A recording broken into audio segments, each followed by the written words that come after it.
Blanchard. Hi. Hey, hello, beautiful. Thank you. So I am so excited to have you here, Katie. Most of our folks know your story, and briefly, for those of you who don't know Katie's story, Katie was harmed very badly, and one of her civilian employees attempted to kill her. That is what happened. There's no other way to say that.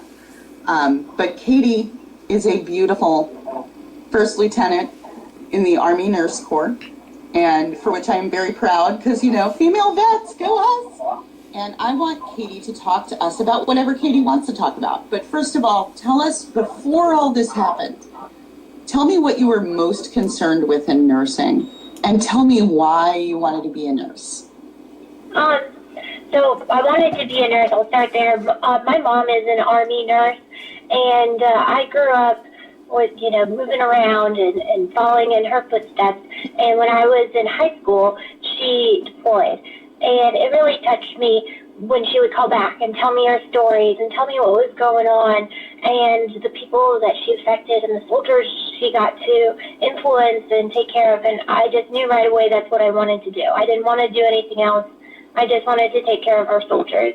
And I just thought that, someday that could be my little sister, my mom, or my dad, and I wanted to be there for them. Boy, I'm so glad you decided to do that, because being in the Army Nurse Corps is not an easy life as a nurse. It's not like going to work at the corner hospital and just, taking a shift. That's not how it was. And I know leading up to all of the events that happened, Katie, there was a lot of stress and a lot of the Army not listening to you.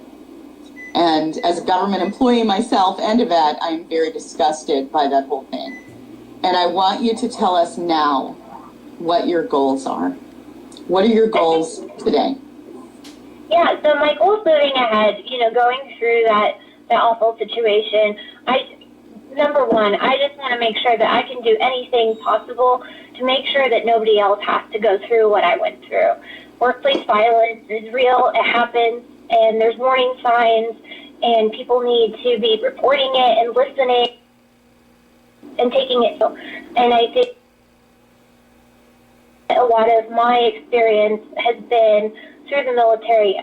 I love the military. I grew up in it, and I think that it's such a wonderful platform to be able to do great things. And I think part of that is workplace violence prevention and really getting a handle on what workplace violence is and how we can prevent it together.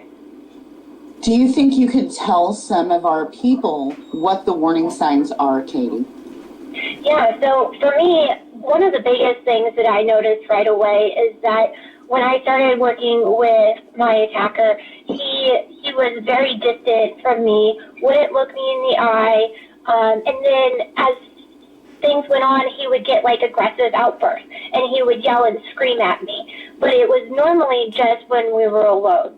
And then as time went on, these outbursts became more frequent and around other people as well. And so there was escalation, and there was an escalation in not only the threats that he made, but him like coming towards me and the emails that he was sending me and threatening behavior. He was also acting oddly with patients and threatening and harassing patients. And I think anytime that there's an escalation, that there's a guy who he was doing his job and now he's not doing his job at all, or at least before he was trying to get things done, and at the very end he just stopped trying altogether, just stopped turning anything in. Those are all signs that something is going wrong, that a guy that is looking at possibly, suspension or losing his job because of his behavior and because of his performance, who's walking around the hallway happy and whistling and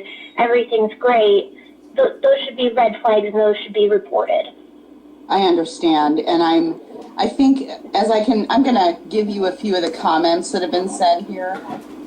Katie, you rock, Katie, Silent No More, and Stamp, and Nation of Nurses, all the little hashtags, and we love you, and we stand with you, Nation of Nurses, and all of these different things. God bless you. We are here for you. And Katie, this whole nation of nurses with Show Me Your Stethoscope, we are here for you. And I want to tell you about something that we are working on. We were lucky enough to be chosen by Facebook to do some community outreach, stuff that gets people in the world to, people in the world on Facebook to come out in the real world and do things. And we decided, very, very much in your honor, that what we wanted to do was have, it's not exactly your thing, because we're not going to be able to do the federal government thing, as a group, because and I know how that works. We know how that works. But what we want to do is we want to submit domestic violence style healthcare worker violence laws in the United States, in every state. We want to make it so that hospitals are required to report aggression against healthcare professionals everywhere to stop assault on medical professionals. That is, so basically nurses like you and nurses like me would not have to personally report assaults and inappropriate behavior, but instead the hospital would be required to report to OSHA and report to the police, in your case where you were the federal police or the Army military police, the violence, so there can be statistics, so there can be studies, so people can stop getting hurt. What do you think about that?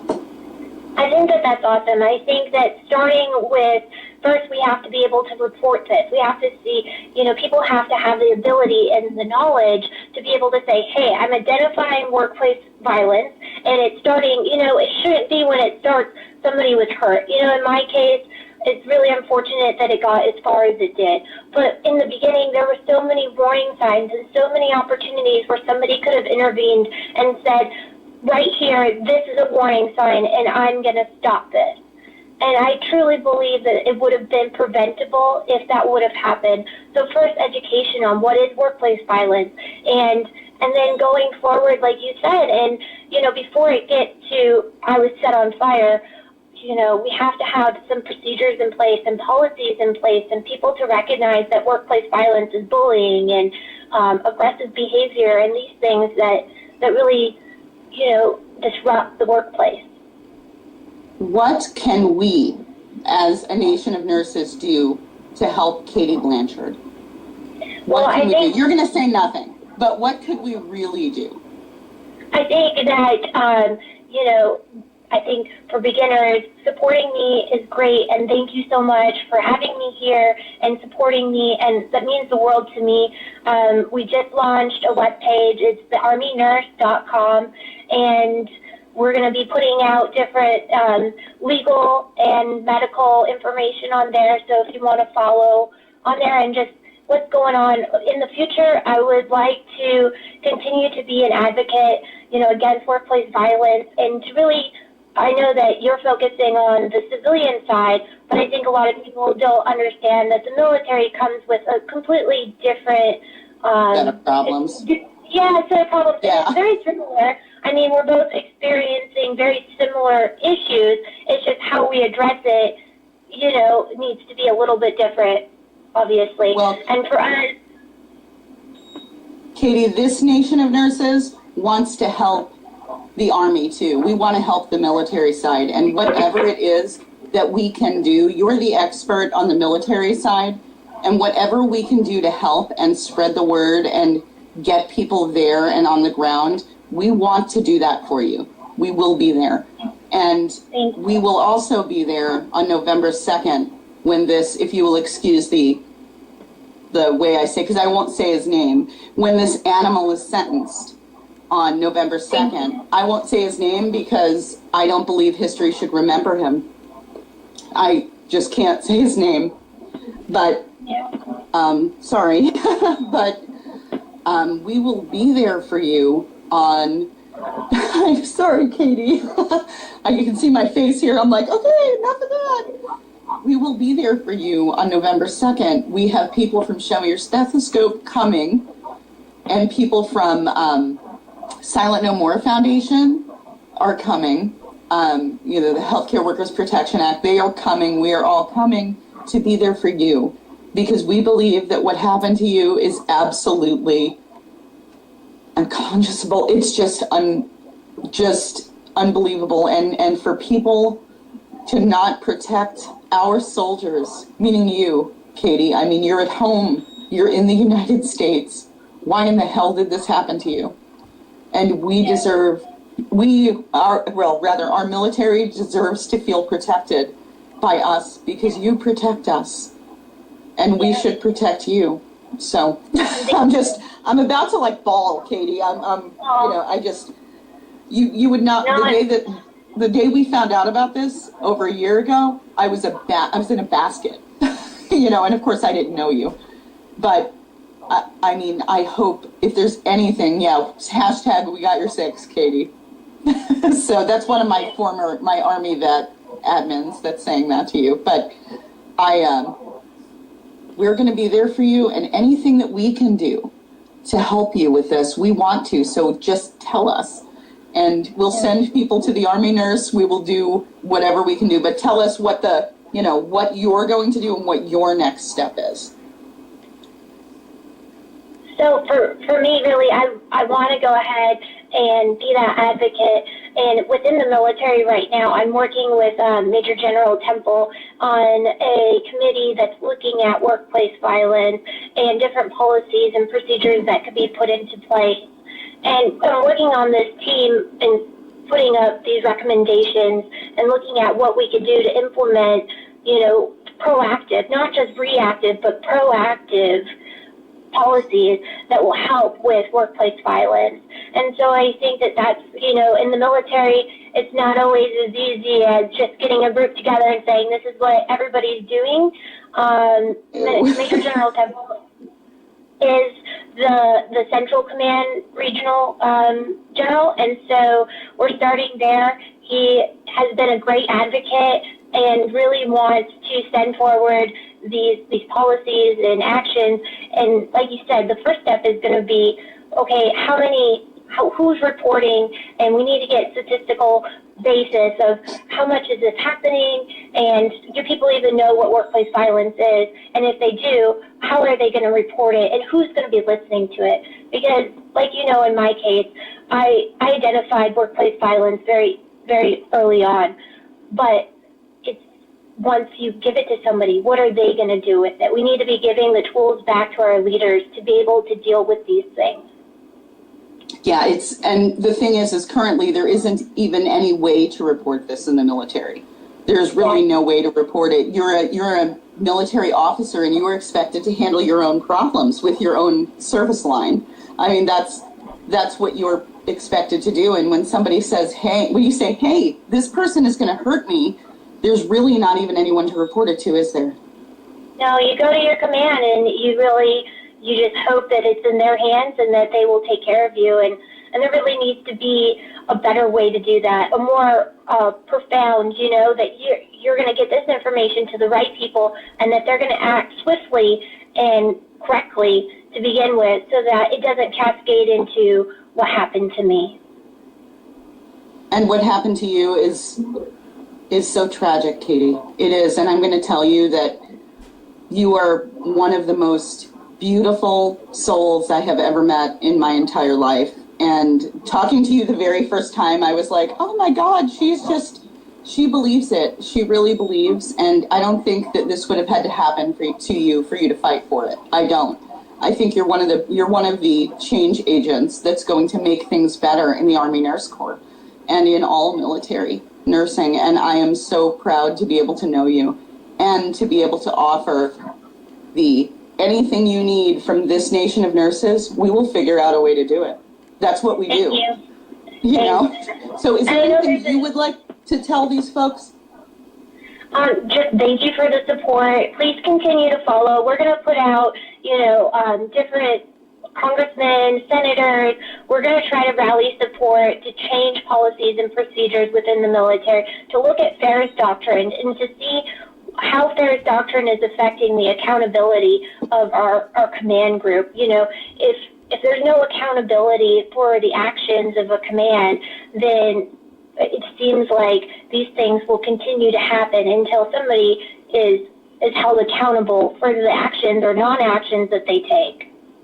We cannot allow a single additional soldier to be hurt because of workplace violence. We can't have that happen again. And Katie, I'm just happy to be able to offer any support we can offer. And I know that you are busy and you were out doing charitable work this evening because you're not busy enough, right? You had to go feed our veterans because you're just friggin' awesome. That's who you are, Katie. You are just awesome. And I hope that because of the person you are and the enthusiasm you bring to the table, that we'll be able to see all these other folks in our nation out there helping us on a local level for workplace violence in the civilian world. And you can definitely count on us for workplace violence in the military world. When it's time to call legislators, you just tell us, and we will make some people really angry with their phone ringing. That's what we do. Yeah, that's what we need to do. I really appreciate it. And like I said, you know, in the military, there's a whole nother can of worms where you can't sue. So there's no recourse for an active duty soldier to have that accountability on the military side. That right now, for example, my case is they're doing an investigation. It's now been a year, and so the investigation is just now started and is ongoing into my command in the situation. And they're going to look at bigger systems and policies in place that allowed this to happen, along with the people that allowed this to happen to me. But really, I mean, I don't want to wait another 2-3 years for policies to change. For these things, you know, wake up. Our service members are getting hurt. We need to do something now. We need to protect them now. Workplace violence isn't okay. We're volunteers. This is a volunteer force, and we put our lives on the line happily, and we should be getting hurt at home, in our office, trying to do our job. Goosebumps. No, you should not be hurt at home in your office, Katie. No, you shouldn't. And that you were, and that you warned them. It is just so disgusting that this happened to you. All I can say is that we will be there the day that that person is sentenced, and I hope that he has the book thrown at him and it is the fullest extent of the law. Personally, I would think a firing squad would be too good for him. I'm glad he's going to prison. I mean, I know I'm not supposed to say that, but I just, for everything that has happened for you, your beautiful family, for everything that you and Annalise and everyone has gone through, a firing squad would be too good. And I just want you to know that we're here. Thank you. And I won't keep you all night. I know you have things to do and you're on your way home from doing charity. Good job. Hey, I'm not driving. I'm still in my car. I'm parked. I know, but you're not driving. I know, you're good. You're better than me. I drive and cast all the time. But I do put it in the dashboard holder. And they still get mad at me because danger. But I can't wait to see you on the 2nd of November, Katie, and I will see you. And I know that sentencing hearing is going to be very, very long because of the victim impact statements. And you can be sure that I don't know how many people will come, but your nation of nurses will be outside the courthouse. Thank you. Thank you so much for that. And, you know, I'm so humbled by you guys and your support. And I just really hope that we can all band together, you know, as civilians and military and veterans, just trying to work towards a cause, trying to work towards prevention of workplace violence. And that's what we're going to do. We have us, we have the Silent No More Foundation, we have you, we have all of these nurses that are together, and all we have to do is step forward and say no. But we have to do it together for you guys because we have to get federal policy changed for you. Yeah. It has to be on a federal level. We have to get major change, and I know that everyone here and everyone that watches will be very happy to make those phone calls and write those letters, Katie. All you have to do is tell us. Okay, well, that sounds great. Thank you so much. And like I said, yeah, go to the Army Nurse Corps, the ArmyNurse.com, and you know, follow that, sign up for the emails, and we'll be emailing you guys with what's coming up next. Okay. All right, Katie, thank you so much for coming on. I know you're busy, and we will see you on November 2nd. Okay, thank you so much. Thanks for having me, everybody. Thank you. All right, bye-bye. Okay, guys, so that's Lieutenant Katie Blanchard, and what am I doing? I'm crying my face off. I'm like having to pick up my little towel on the, because I'm like, oh. So nurses and patients, heck, all care workers have your six, ma'am. Yes, we do. And guys, I have to tell you, I know Katie's a regular nurse, a regular Army nurse, Corps nurse, but she's a change agent, and that's what I want you guys to be. I want you to be a change agent. No ugly crying and shift report. I know, and that's where I was going with that. I was ugly crying. She is a beautiful soul. She is beautiful. She is so beautiful. Did you see the eyes on her? Janie, do you need me to tell you a dirty limerick, make you stop crying? Female vet nurse and female active duty nurse and set on fire. Hello, Coco. There is no crying and shift report. Well, today there is. I just want to go there. Janie, I can see the extreme care you have for in your face. She is so pretty. She is pretty. Isn't she beautiful? Those eyes. My God, those eyes. And she is... What happened to her was absolutely unforgivable. And again, I won't say her assailant's name. I just won't, because I don't believe history should remember him. I believe history should remember First Lieutenant Katie Blanchard, who was a champion for workplace violence. That's who I believe history should remember, not that person who set her on fire and stabbed her, not that coward. So I won't say his name. So guys, if you, Coco, do you want to throw your block of rooms link in?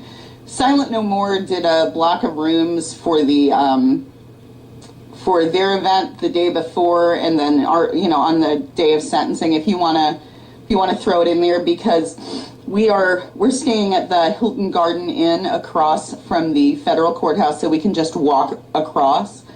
Walk across to the courthouse. I can't say that on the shift report. From the inside out, do you think it would have been different if it would have been a man he attacked? No, I don't. I think maybe if it was a man who was attacked, they would be embarrassed because they were somehow beaten by someone and none of us would know about it. That's what I actually think. I think it was lucky that it was a female, even though God help me for saying that, because I didn't want anything to happen to Katie Blanchard at all. But there would be no one to open their mouths and speak up for lateral violence in the workplace. By the way, guys, Katie King, I got an excellent round-trip ticket price to Kansas City from here, like $129 or something, on Southwest today. Reserve your room for Kansas. Thank you, Coco. National Stamp Campaign. Yeah, let's get back to that. So, guys, we've been talking about our Stop Assault on Medical Professionals program since for a long time, though we didn't name it until Geneva. And what we want to do is we want to take, there are different organizations working on different things. And what our organization wants to work on is, Kate Doyle says, I wish I could go on an Army life. I wish you could too. What we want to work on is not the make it a felony part. I mean, yes, it should be a felony to assault a healthcare provider in the performance of their duties, but that's not what our actual focus is. Our focus is the fact that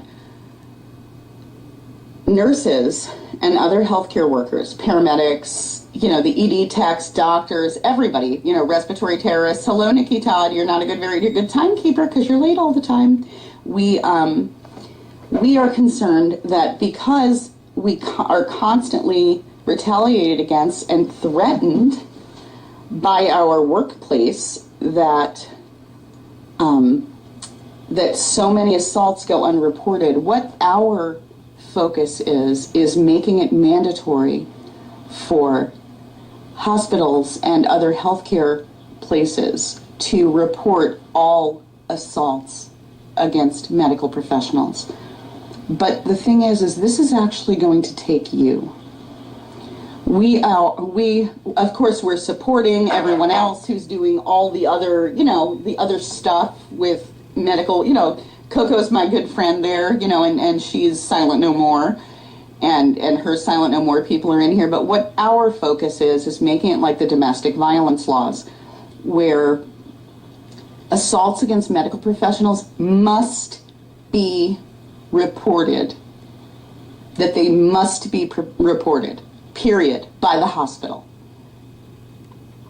That is our goal, because this will give us a metric. This will give us a way to report assaults, to compile the data, to prove that we are in fact in danger. But this is going to take you. And what I want to know here, protect nurses from retaliation. What I want to know is if we give you canned legislation, are we going to be able to count on you to do this in your local areas? Are we going to be able to count on you to be part of this? And that's what I want to know. Because if you are not interested in this, then there's nothing we can do. But if you want to be part of it, you have to tell me. Tell me and we will get you the tools, but you have to do the work. Because I can't do all the work. Kelly, Jaleel, Jennifer, Lisa, Colleen, all the people, we can't do the work. It has to be done on a state level. And if you want to do this work, then we want to help you. And we would like to roll it out pretty soon. Oh, lots of people in here. There's Texas. What state are you in? California. That is what I think. Kelly, where are you now? My biggest struggle with having people be part of this is that so many people are terrified to join the conversation. People are too afraid with good reason. And see, that's why, Ange, that we decided that what we wanted to do was make this the domestic violence laws. That's what we want to do. Missouri, good, you're my friend. We'll be in together. Michigan, Ohio.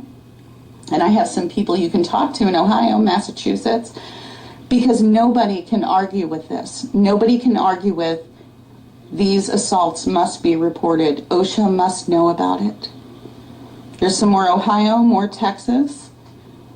Nobody can argue that this data should be reported. New York, Missouri, Florida. Yeah, and a lot of places, it's only illegal, like a felony, to assault ED staff and first responders. Well, I'm just going to say that you get assaulted everywhere. So I want you to let me know if you are really interested in this. There's Victoria from New York. And if you want to take this legislation that we will can for you and talk to your legislators. We've already got it written, guys. It's already written. Kate, CNAs are the most likely employees to be assaulted. Agree. All healthcare professionals must be protected. And they must be protected from the very hospitals that employ them against retaliation. We must get legislation that will protect us from retaliation and will allow us to compile data that will prove that we are constantly in danger, so we can get other legislation passed about healthcare violence. Because currently there are some certain, was it Montana, representatives that say there's really not enough proof that nurses are assaulted. Verbal assault is just as bad because you don't know how far they will take it. And that's how it started with Katie Blanchard, isn't it? I know, Coco. See? I told you I had a surprise. It looks like fireworks on your screen with all the likes. Yes, it does, actually. I kind of like it. I don't know. I feel kind of Facebook famous from all the thumbs ups and smiles. So I just want you guys to know that that's what we're working for here. And if you want to be in it, I mean, I know where you are, Coco. I know where you're Maryland, aren't you? Peeps should never have to be fearful. They need to come follow us for a day. The first step has to start with the states. So if you want to get in this, join the stamp group. Can somebody throw the stamp group link in here, the stamp page, stamp group, whatever it is, whatever we're working on with that stamp group page, I guess. Throw the stamp page up there, join it, get together, and we will be very happy